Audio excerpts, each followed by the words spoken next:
हमारा प्रश्न है, यदि px बराबर x की घात 3 धन 3x की घात 2 ऋण 5x धन 8 है को निम्नलिखित से भाग करें तो शेषफल प्रमेय की मदद से शेषफल ज्ञात कीजिए।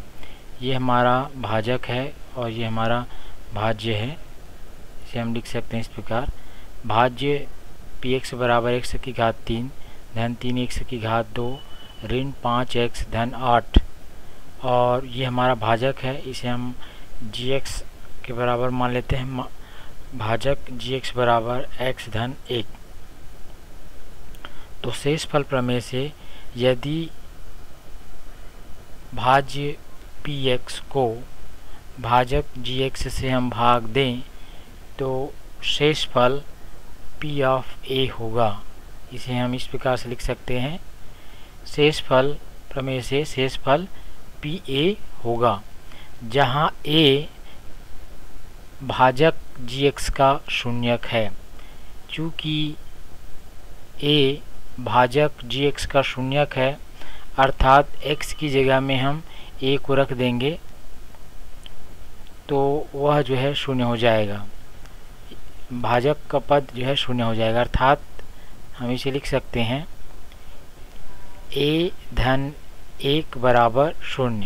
ठीक है, x की जगह में हमने a रखा है और जैसे ही हमने a रखा है तो ये 0 के बराबर हो जाता है क्योंकि a भाजक का शून्यक है।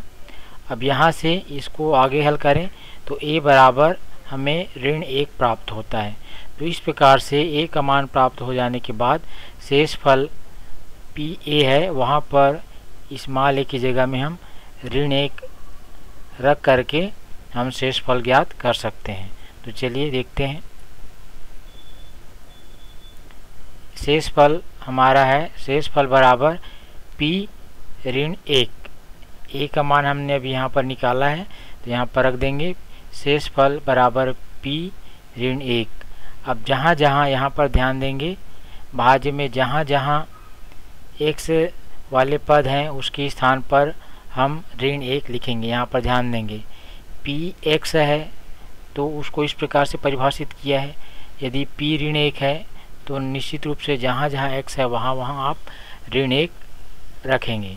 तो अगले पद में हम जहाँ जहाँ x है वहाँ वहाँ ऋण 1 रखेंगे। तो यहाँ पर हमें क्या प्राप्त हो रहा है, देखिए, ऋण 1 की घात 3 धन 3 कोष्टक में ऋण 1 की घात 2 ऋण 5 फिर कोष्टक में ऋण 1 धन 8। तो यहाँ पर हम क्या किए हैं, जहाँ जहाँ x है वहाँ पर ऋण 1 रख दिए हैं मान। उसके बाद आगे हल करेंगे तो ऋण 1 का त्रिघात यानी ऋण 1 का 3 बार गुणा करने पर हमें ऋण 1 मिलेगा, और ऋण 1 का यदि हम समघात में गुणा करते हैं तो हमें धन 1 मिलता है। तो यहाँ से 3 और धन 1 का गुणा करने पर धन 3 प्राप्त होगा, और यहाँ से कोष्टक हटाएंगे तो ऋण और ऋण का गुणा हो जाएगा तो हमें धन प्राप्त होगा, और 5 एकम 5 अर्थात हमारा अगला पद होगा ऋण 1 धन 3 धन 5 धन 8। धनात्मक संख्याओं को जोड़ करके 1 घटा देंगे तो हमें प्राप्त होगा 15। यहाँ पर 8 5 13 और 3 16, 16 में 1 घटाने पर 15 प्राप्त हो रहा है। तो यही हमारा शेषफल होगा। तो इस प्रकार से आप शेषफल ज्ञात कर सकते हैं।